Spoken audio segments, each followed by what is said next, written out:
Hey YouTubers, it's Mark from Brewery. Welcome to a vlog. Well, they're all vlogs, aren't they? Okay, so 3 things on my channel I just classify. Sunday supplements are things which don't fit into any category. Homebrew Wednesdays, well, it's normally me making beer or doing something with beer. And lastly, vlogs, which are a classification I give to videos where I'm making something, breaking something, adapting, talk about something. Just like a general do this video project. And today is one of those videos. So today I'm going to be hopefully implementing a purchase I've made from the internet. So let me show you what I'm doing today. Kicking off with the control panel now. I won't be doing this today, but I'm just going to highlight a future project. So if you remember, a few months ago I had issues with my control panel and the PIDs were doing all sorts of weird things and temperature jumping around, and I replaced all sorts inside and it didn't fix it, so figured it must be the PID. And on the video I'll try and remember which one it was and maybe put a link up here. But yeah, so I replaced the old Rex C100 and put the Inkbird in. Except the PID I had issues with was this PID. And nobody noticed, and I didn't notice. And the reason is, of course, you work at the back of the panel, and it's the one on the right, on the back. That is the one on the right. So hey, I replaced that for no reason. But never mind, it looks all right. So that's the HLT, and of course over here is the boil kettle. Now this was doing the freaky temperature jumping all over the place. So I am going to replace that with another Inkbird. It will be a future video, not today, but I just thought I'd bring that up. So let me show you what I've got in addition to the Inkbird. So, the old box from China. So as I said, there's the Inkbird controller. An ITC 100RH, because that's the way I have built my panel up. So that is going to go into the panel at some point in the future. And the second one is come from China. This is a bit of a whim purchase, as you do. So it makes no sense, does it? Except it's AC. It's model 61, which has got a coil CT. What? Come on out. I don't think I've unpacked this actually. So. Can you tell what it is yet? It's a voltage display and current display. So most people fit these on. They have a shunt, and then the shunt you sort of tweak it a little bit just to get the right display. Well, this one doesn't use that. This is a bit like one of those clamp ammeters. It's all in absolute clear English. Oh, it is on the inside. Oh. Yeah, so basically you just voltage in. So I'm going to go for 240 volts AC. It said 80 to 260. It's what, about 230 in the UK, up to 2. Yesterday it was 250 actually. I've got UPS on the PC and it was showing 250. Yep. So the load is basically there, 240 volts, that could be a heating element, and then you've got this like little ring that goes round the load, and yeah, well that's it. So what we're going to do is we're going to wire this up. So let's get it out the bag. Okay, so there's the ring I spoke of. It's not like the shunt, it's just as I said, like the clamp ammeter, which you can get the ammeter does the voltage as well, which this does. So I can't really show you until I power it up, but it should have volts and amps current, which then brings me to the next issue. This control panel is very, very full. It is a PC case. It's a HP small form factor case. So it might be interesting to fit you in here, or it in here.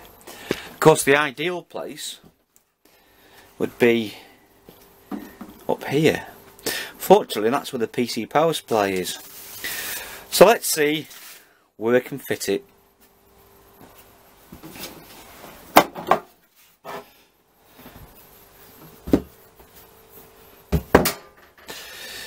Whoa, and as you can see, hopefully the light's good enough, it's quite full in here. Yeah, right, let me get you a bit closer. Not the easiest thing to film when you haven't got an overhead camera. Like so, you know, this is a PC case, small form factor, meaning yes, it's small. So just like any PC, you've got a power supply. We'll go through the big components first. For power supply, 240 volts down to 12 and 5. We've got 2 PIDs, and that must be the Inkbird because it's on the right, and that's the C100, the Rex copy from China. We've got an emergency stop up here. We've got a 24 volt transformer. I think it's 24 volts. Yeah, pretty sure it is. Could be 12. I can't remember now. Just say somewhere on it. 1.1 amp, 24 volts. Yep. So that's actually for the solenoid valve on the brewery. Now this mess over here is just because I didn't have any bus bars. There's a flow meter. Attached to the back of the flow meter is a relay. Let's just move down a little bit. So all the inputs and outputs, so inputs come in and go out. So the inputs in, controlled by the PIDs, so they go to the solid-state relays, and then the output goes out. And I only switch to live because that's all you need. These things, that one and this one here, they're the speed controllers, and these just the back of the switches. That's the back of the alarm, and that's the back of the mash tun indicator. I have got a fan on the left hand side here. The idea, it just blows a bit of air around the case, and that's basically all there is. Oh, tell you what I've missed off. See if I can just change the angle so you can see it. Hopefully the light won't go. I've got 2 standard relays, not solid state. What happens is I have outputs for 2 heating elements. So the main ones are controlled by the SSRs because they can switch off and on, and they don't degrade. Now these are proper Fostech ones. The 40 amp ones are not cheap ones. They do work well. So the air blows just over the heat sinks, trying to keep these things cool. The second set of relays are 30 amp ones and 240 volts. They allow me to kick in a second heater. So a lot of the time when I'm heating water, I'll have both heaters on, and when I've got the boil going, I tend to only need one of the relays, so one heating element, so it's the SSR, and this one doesn't kick in. They are interlinked, so you can't turn the second heater on unless the first heater's on. So in other words, if that SSR isn't energized, you can't leave your second element on, which will then burn out in case you've emptied your vessel. Okay, so that's the basic build of the PC case, and I don't have any diagrams. I just built it as I went on. It was a bit of a let's add more bits to it sort of control panel. I always knew I wanted SSRs and PIDs, etc., but I didn't have any speed controllers before. I was going to do 2 elements from 1 SSR, which yeah, I could have done. I could have done it that way. Yeah, it's very sort of organic the way this is built. So we've got this display has to go in here somewhere. I can't see a spot for it. There is a gap down there near the SSRs, but that's going to be a real pig to do because it's that double thickness metal. It would have been nice if I could have put it where the power supply is, but that's a no-goer. Unless I pull the power supply out, there's a bit of case there which they for strengthening. I left that in. It would be a major strip down to get it into there, so I'm at the moment a bit screwed. I've bought something, I can't fit it. Well, Yeah, there isn't a lot of room, is there?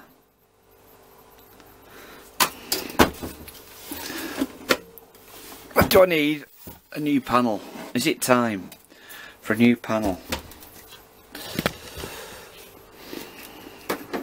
So it wouldn't even fit there, physically wouldn't fit. So that would have been down there, that would have been the gap we saw on the inside, but that looks stupid. Ideally it wants to be there, or do I just wire it up and stick it on top like that? I might just plug it in. We'll plug it in, see what it does, eh? So let's have a look at this diagram, wiring diagram here. Clearly shows AC coming in here, and that goes to our load, and this CT, which I take it is something coil, or coil something, I don't know what CT stands for. It's round one leg, but just follow the wires over, AC in, so they go off, okay, onto 2 pins, on the bottom 2 pins, and then the coil just fits on the top. So in true Vblog style, I've just done a lash up. Let me zoom you out, see if it will focus. Okay, so just like the diagram on there shows, AC, live and neutral. So where I've gone, or hot and neutral, whatever you call it, whatever country you're in. So live and neutral, and it's AC, so it shouldn't matter which way they go round because AC wiggles. And yeah, so I've just lashed it up with a flying lead. So the coil must just be, obviously goes around one leg, and they must just connect into there. There's no polarity on here. Fortunately, at the moment I can't test that without ripping the control panel. So, in true Vblog style, let's just turn it on. Right. I don't want to touch it in case it blows up. But hold on. I'm going to turn the switch on. Shit. Oh, well, it didn't go bang. It's a good start. There's no earth on this. It's a bit... I don't want to really grab it too much. It's coming through on camera there. I can see it on the screen, but who knows. So there, that's just going to measure the input voltage. So it's currently 249, as you can see. 3 watts energy. I take it that's what it takes to run, which is not a lot, is it? So what we need to now do is stick the coil on, stick it around one leg of a heating element, or it could be anything really, couldn't it? You know, it could be the beer fridge, as long as I can just isolate the live or the neutral. It'll just be a returning current, that's all it's going to be. We should manage to lash that up, so well, I'll do that now and come back to you. Okay people, do not try this at home, okay? If you're not happy with electrics, do not do this. I'm quite happy with it. I was brought up on it, so just like, this is a lashing. Okay, so I've connected the HLT. I've put about 10 litres in, so it covers both elements. I've connected up the second element to the control panel. What we've done is I've output, that's HL2 output. The one is that's just an input, that's standard 240 volts, which comes off the commando plugs up there. Okay, so we've got electric in, got electric out. So electric comes in, comes up to the SSR, goes out of the SSR, so we've got live and neutral, and these are the energizing, which is actually 12 volts from the PC power supply. You see why I did it now? PC power supply, 12 volts, etc. So what I've done is I've lashed up this little the box. You saw me having 240 volts in. What I've done now is just connected the coil. Okay, so the coil is the top two. It says that CT only goes around one leg, therefore you'll get a return current basically. So what I've done is I've just disconnected, this is the easiest way for me, I disconnected the neutral from this SSR, and I've put the coil, I don't know if you could see this right at the back, the light's not brilliant, so if you can see this, try and put your big light on.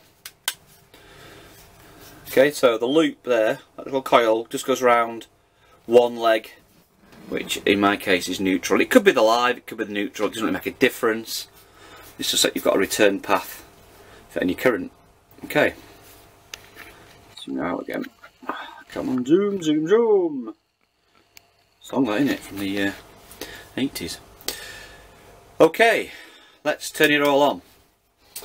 So first of all, let's turn on the control panel. You can't see it, I know, and turn on that little box at the bottom. Okay.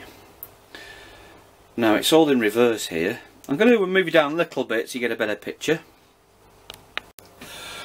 So first let's turn on the PC case, which is just an on-off switch. You'll hear the fans, unfortunately, it's quite noisy. Okay, so the PC is energised, turned on in layman's language, and I'm just going to turn on the heating element. Hold on. Okay, and I've turned it on. So that's the first heating element on. It's meant to be a 2000 watt, or is it 2100 watt? And it's pretty close, isn't it? You know, we're drawing 2028 watts, or 8.17 amps. This is a counter. This is a count apparently of how many watts we've used. It's you can reset it. It says in the instruction about resetting it. I'll be interested to see if the power goes down as the element gets hotter. Have a quick look. I can confirm the element is bubbling, so yeah, it's working. Okay, well that proves this little box works. I take it that's the reset button. Instructions are in sort of pidgin English, really are. Not fantastic, but I'll have to read up on that. Right, let's shut it down. In fact, what I'll do before that, let's just turn off the heating element.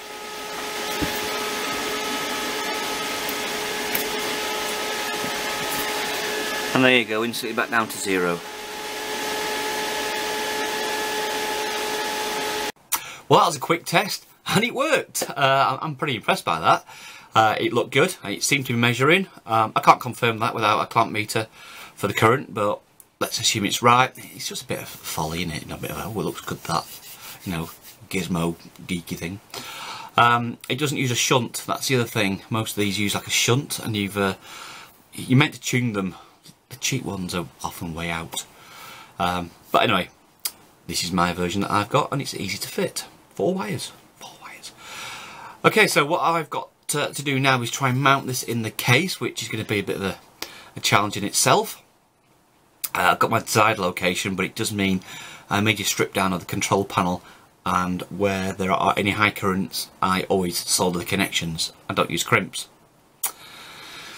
Yeah. Once it's connected, the other issue I've got is I have 4 elements. 2 heating elements for the HLT, 2 for the boil kettle. It's rare that all 4 are on at once. I normally have, 2, HLT or the mash tun, HLT or boil kettle. So what I have to do is I'd have to rewire or reroute the cables, replace them with longer ones, so they all went via a common point, and that's where that coil would fit to pick up the current.